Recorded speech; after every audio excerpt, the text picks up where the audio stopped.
Salam pemirsa CBN semua, kembali lagi bertemu di dalam pembahasan buku Jangan Kita Melupakan Sejarah. Buku ini memberitahukan kepada kita bahwa kita tidak perlu takut akan masa depan kecuali kita melupakan jalan yang Tuhan telah tuntun dan ajarannya dalam sejarah masa lalu kita. Bacaan kita kali ini adalah tahun akhir dunia. Ayat intinya terambil yang Wahyu 1 ayat 7. Lihatlah, ia datang dengan awan-awan dan setiap mata akan melihat dia. Tahun ini adalah tahun terakhir setan untuk berkuasa di bumi kita. Yesus Kristus akan datang. Kerajaan-kerajaan di bumi akan dihancurkan berkeping-keping. Seruan kemenangan akan terdengar di surga. Waktu tidak akan ada lagi. Demikian yang ditulis William Miller dalam pidato tahun barunya kepada umat Advent yang percaya akan kedatangan kedua pada tanggal 1 Januari 1843. Akhirnya tahun akhir dunia telah tiba. Dan seperti yang kita duga, kegembiraan itu besar. Namun mereka tidak tahu persis kapan di tahun itu akan terjadi.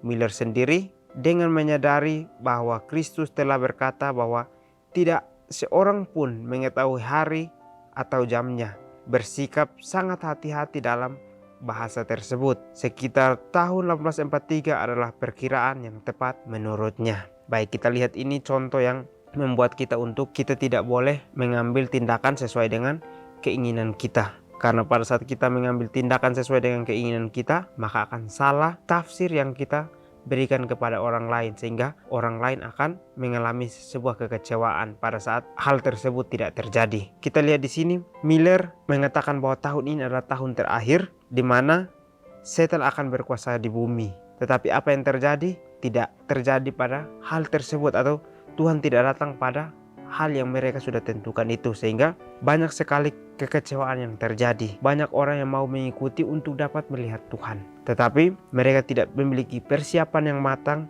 Mereka hanya mau untuk melihat dengan secepat mungkin.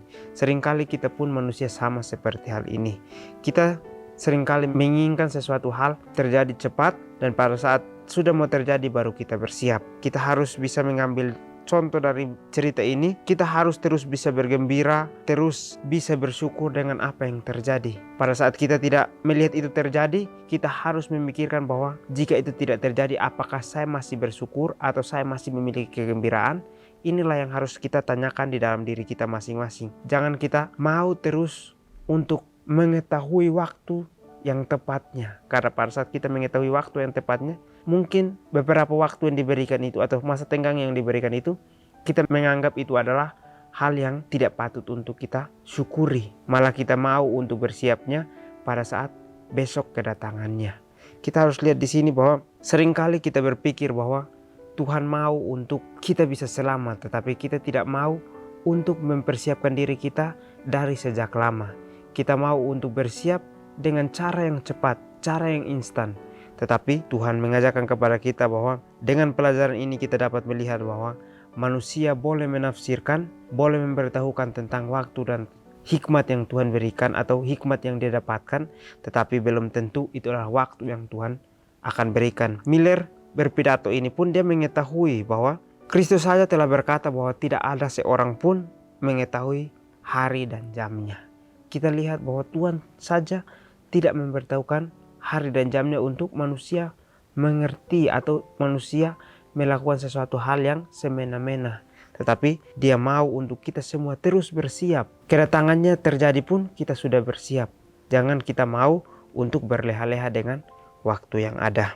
Sehingga pada Desember 1842 para pengikutnya mendesaknya untuk lebih spesifik. Bagaimanapun tahun 1843 akan dimulai bulan berikutnya. Miller menyimpulkan bahwa ia memang harus bisa lebih spesifik berdasarkan perhitungannya pada hari raya Paskah Yahudi. Ia menulis bahwa ia percaya Yesus akan muncul di awan-awan di langit antara tanggal 21 Maret 1843 dan 21 Maret 1844. Baik, karena keinginan manusia, mereka mau untuk tahu secara tepatnya, atau mereka menuntut supaya Miller ini memberitakan waktu yang tepat kapan Tuhan akan datang. Kita lihat di sini bahwa yang diperkirakan Miller itu 21 Maret 1843 dan 21 Maret 1844. Tetapi apa yang terjadi? Kita lihat dengan dia menentukan tanggal itu, dia membuat banyak sekali orang yang kecewa karena pada tanggal tersebut tidak terjadi akan kedatangan kedua, sehingga banyak sekali orang yang berbalik untuk melakukan sesuatu hal yang jauh daripada Tuhan.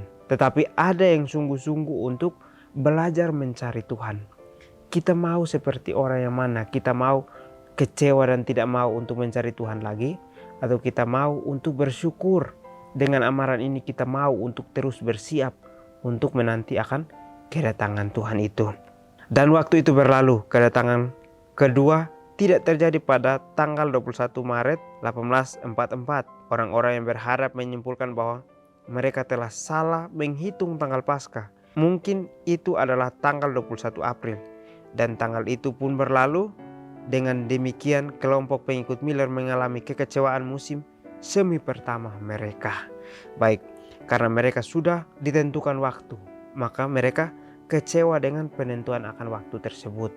Kita lihat Tuhan saja memberitahukan kepada kita bahwa Dia datang seperti pencuri, atau kita tidak sedang dalam persiapan yang matang. Kita lihat di sini bahwa dengan menentukan waktu, kita akan menyesatkan banyak orang, kita akan membuat banyak sekali orang yang kecewa. Jadi kita sebagai pengikut Tuhan, marilah kita melihat bahwa kita tidak tahu waktunya Tuhan datang itu kapan. Tetapi marilah kita bersiap dari sekarang, supaya pada saat kedatangannya pun kita dalam masa persiapan untuk menghadapi akan kedatangannya. Bukan kita mengalami satu kekecewaan pada saat itu tidak terjadi dan pada saat itu sudah terlambat.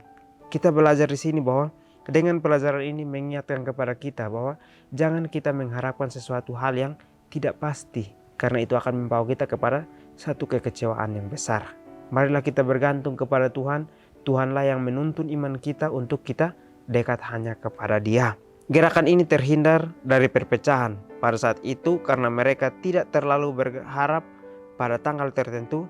Di sisi lain mereka merasa patah semangat. Mereka terus mempelajari Alkitab untuk memahami pada titik mana mereka berada dalam waktu nubuatan. Kemudian di awal musim panas mereka menemukan Habakuk 2 ayat 3. Sebab penglihatan itu masih menanti saatnya, tetapi ia bersegera menuju kesudahannya. Dengan tidak menipu, apabila berlambat-lambat, nantikanlah itu. Sebab ia sungguh-sungguh akan datang dan tidak akan bertangguh. Mereka menyimpulkan bahwa mereka sedang berada dalam waktu penantian. Lagi pula bukankah Matius 25 ayat 5 mengatakan dengan jelas mengajarkan bahwa kedatangan mempelai laki-laki itu tertunda. Iman mereka memiliki ketahanan yang harus dikagumi. Ya, mereka kecewa, namun bukannya menyerah, mereka beralih kepada Alkitab untuk menemukan keberadaan mereka dalam sejarah nubuatan. Itu bukanlah yang ingin mereka lakukan, tetapi itu adalah satu-satunya pilihan bagi kita yang terus berseru, berapa lama lagi? Ya, penguasa yang kudus dan benar. Wahyu 6 ayat 10. Baik, di akhir pelajaran kita memberitahukan kepada kita bahwa gerakan ini tidak terhindar dari perpecahan. Gerakan ini akan ada perpecahan yang sangat besar, tetapi ada orang yang mau untuk terus mencari atau terus mempelajari akan Alkitab itu.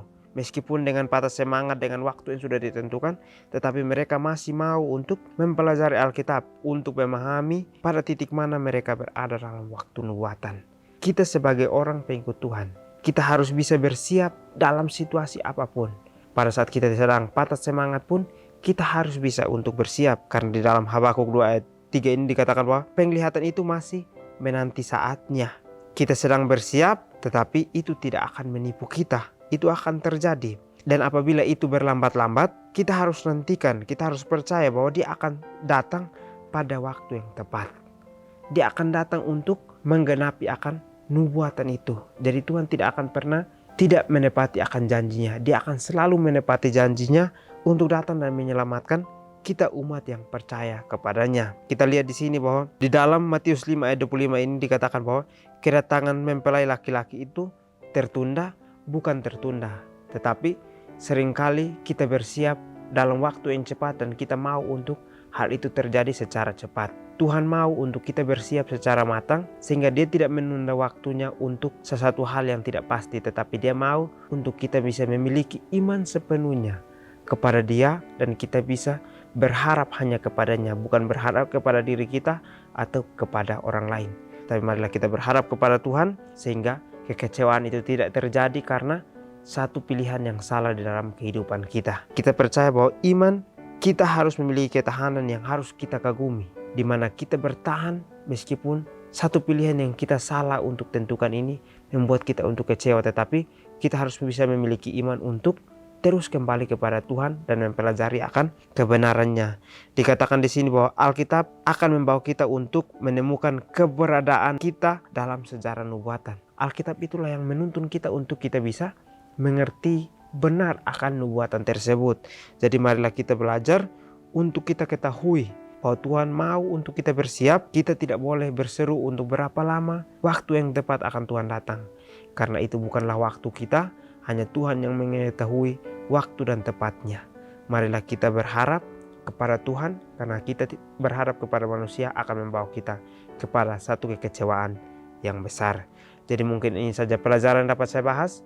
Kiranya kita bertemu lagi di pertemuan selanjutnya. Kiranya Tuhan Yesus memberkati kita semua.